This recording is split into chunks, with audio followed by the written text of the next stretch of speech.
You don't never ask for help because you think you're stronger than everyone else. You do it because somewhere along the way, needing something started to feel dangerous. Not dramatic, not obvious, just quietly dangerous. So you learned how to carry things early. Your stress, your sadness, your confusion, your bad days, your big decisions, your private breakdowns, with the camera off and the door closed, and the message typed out then deleted. Most people see this and think you're independent, mature, low maintenance. But that's not the real story. Picture this. It's late. Something in your life is unraveling a little.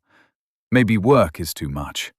Maybe your chest feels tight for reasons you can't explain. Maybe you need one honest conversation. One person to say, "I can help." You scroll through your contacts. You think of 3 people. You imagine what you would say. Then your body does that familiar thing. It pulls back. You suddenly feel embarrassed for even having a need. So you put the phone down, make yourself a coffee you don't even want, and tell yourself you'll handle it tomorrow. And tomorrow, you do what you always do. You function. That's the part nobody sees. The emotional cost of looking capable all the time is that people start believing you don't need care. And after a while, you start believing it too. Here's the reframe that changes everything. This pattern is usually not a personality flaw. It's an adaptation, a very intelligent one. Your mind learned that relying on yourself feels more predictable than relying on other people.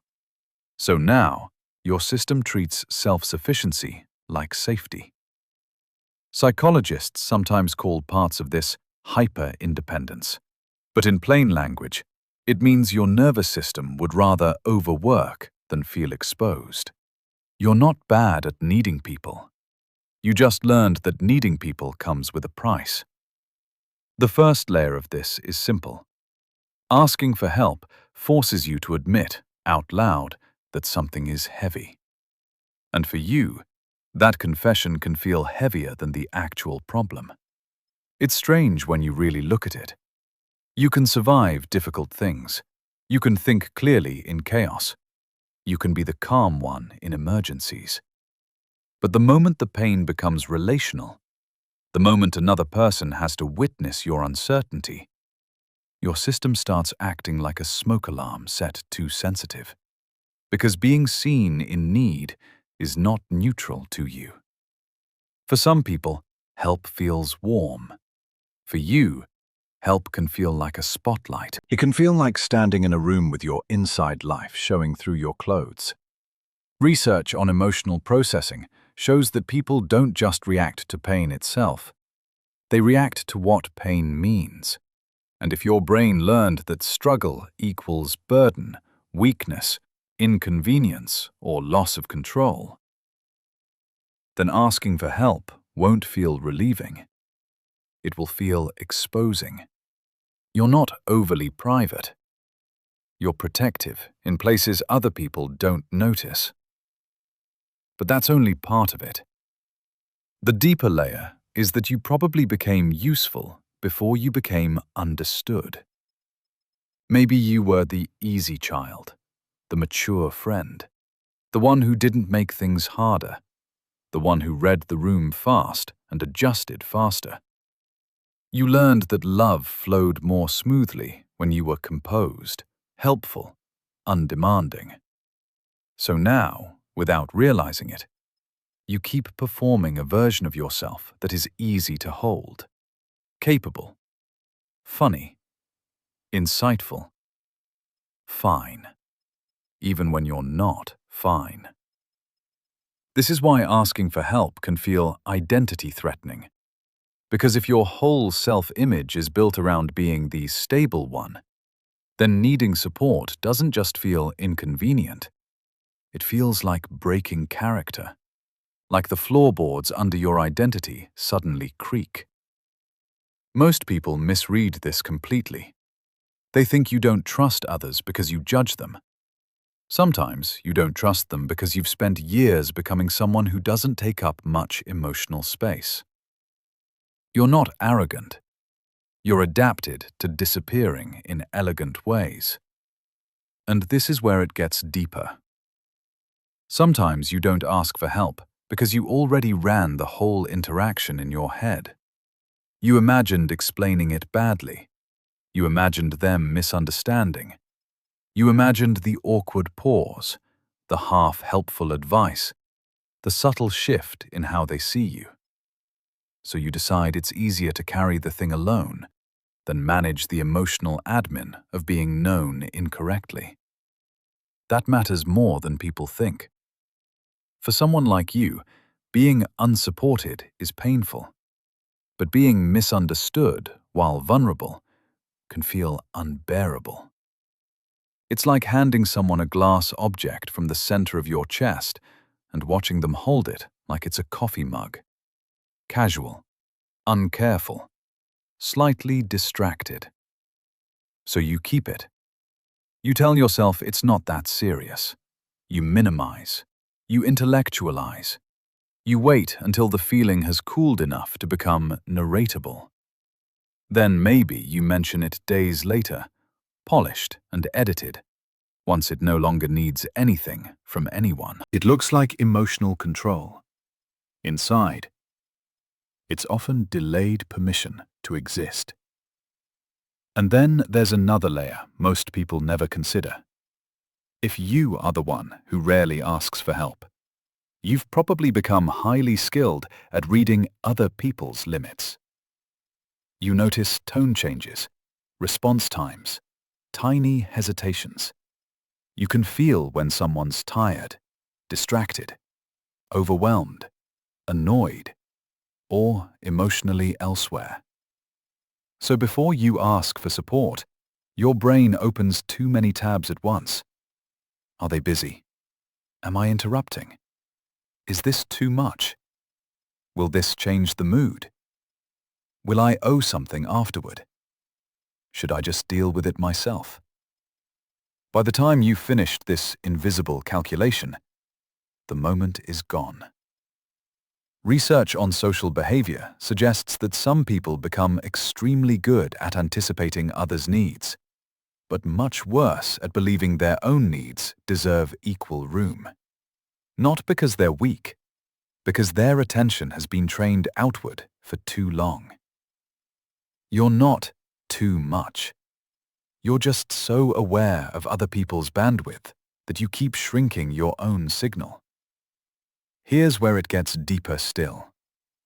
Sometimes, never asking for help is the only way you know how to stay in control of the story. If no one helps you, no one can disappoint you. If no one sees the full extent of your struggle, no one can use it against you. If you solve everything yourself, you never have to face the vulnerable truth that support is partly out of your hands. And that's the hidden comfort in self-reliance. It is exhausting, yes, but it is also clean, predictable, closed loop. Your pain stays in your own jurisdiction. That's why people like you often look calm while carrying impossible amounts. Control has become your emotional seatbelt. You tighten it hardest when life gets rough. You're not detached. You're trying not to free fall. And yet the contradiction is beautiful. You are often the person others trust most. You know how to listen without making people feel exposed. You know how to make room. You know how to notice what isn't being said. You can hold someone else's truth with astonishing gentleness. But when it comes to your own, you go silent. You make safety for everyone except the version of you that needs it too. You look self-contained, but you feel deeply. You look hard to reach, but you are often painfully reachable. You look like someone who needs very little, when in reality, you may have simply become fluent in hunger without asking to be fed. That's the paradox. The people who seem hardest to help are often the ones who learned earliest that care can be inconsistent, clumsy, or conditional. So they stop asking, not because they feel nothing, but because they feel everything that could happen if the answer is wrong.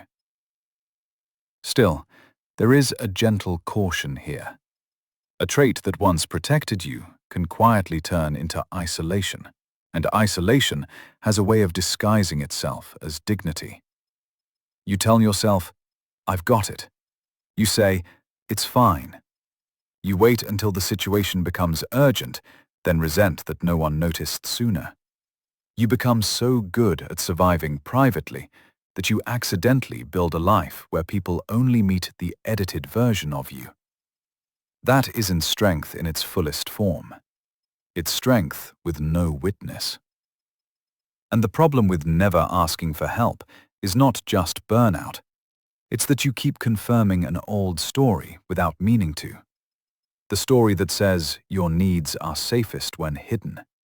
The story that says being loved for your usefulness is easier than being loved in your uncertainty. You are allowed to question that story. Not all at once, not dramatically, just enough to notice that maybe your silence is not proof that you need less. Maybe it's proof that you learned to ask inward instead of outward. Maybe the ache you feel after always being the strong one is not weakness finally showing up. Maybe it's the honest part of you asking to be included. Because the truth is, you were never meant to carry your whole life with the door locked from the inside. And maybe this is what healing looks like in its quietest form. Not becoming someone completely different, not suddenly turning into the person who tells everyone everything. Just realizing that your need for support does not cancel your depth, your competence, or your dignity. It makes you human. So, if this is you, if you are the one who always says, "I'm good," a little too quickly, maybe the most important thing to understand is this. You did not become this way because you are cold. You became this way because, at some point, being careful felt wiser than being comforted. That doesn't make you broken. It makes sense. Are you the one everyone leans on, or the one who disappears before anyone can lean back? And if this felt a little too familiar, the next thing to understand is why some people can talk for hours and still never say what they actually feel.